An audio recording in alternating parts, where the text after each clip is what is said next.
Dad Communications, and we're going to show you how to properly reboot your wireless internet equipment.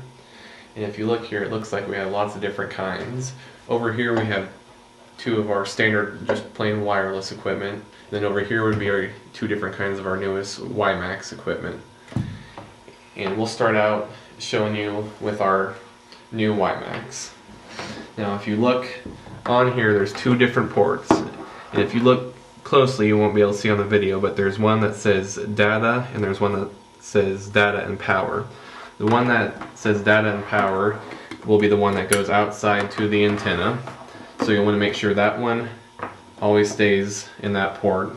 And then when you have your router over here, you'll want to make sure that always stays in just the data. If you switch those cords around, it can ruin the router. So once you have both of those plugged in, you'll have these lights over here showing that it has power and that it's connected. And if you see that these lights are off, then it means something would be wrong with the power.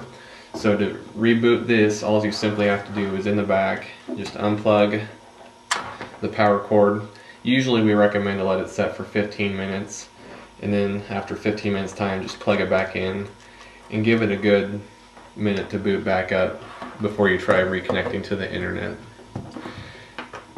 And we'll switch now to our other Wimax equipment that we have. Basically the same thing, just a little bit smaller. It just has one light on it. So if that's not on, make sure to check the power. But on the top, it's a little bit different. It says PoE, that stands for Power over Ethernet. So that's the one that's always going to go out to the antenna. And then there's one that says LAN, which is Local Area Network, which would go to your router. And once again, on the back, there's just a little plug. Unplug it, leave it set for 15 minutes, come back, plug it back in, and give it another minute as well to boot back up.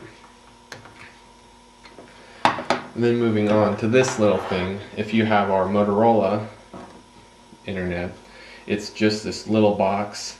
This would be connected to your router, so we'll take the router, and if you look in the back, there's going to be a port that says internet, or it'll say WAN, or it'll be a little bit different color.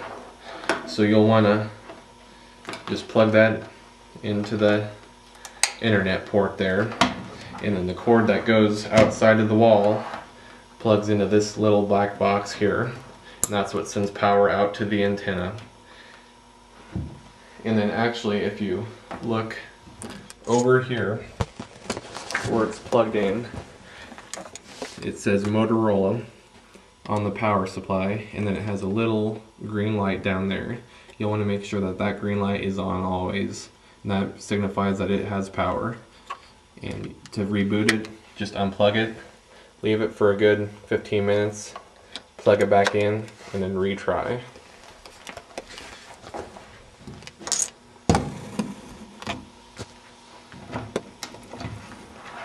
And then we'll switch back to our last standard kind of internet, and that would be the Alvarian Breeze Access box. And normally when it's connected to your antenna, if it's connected to the tower, it would have this green WLNK light steady. That would mean that it would be connected to the tower. If you see it blink or if you see it completely off, that would mean that there's something wrong and you would want to try to reboot it. And on this, the back of this, normally it would have a black cable here that would go out to the antenna, to the roof, and then you would have your blue cable which would lead back over to your router.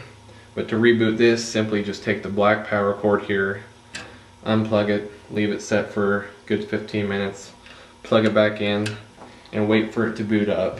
And on this model, both these lights will become solid once it's reconnected, and that's how you'll know that it's completely set up.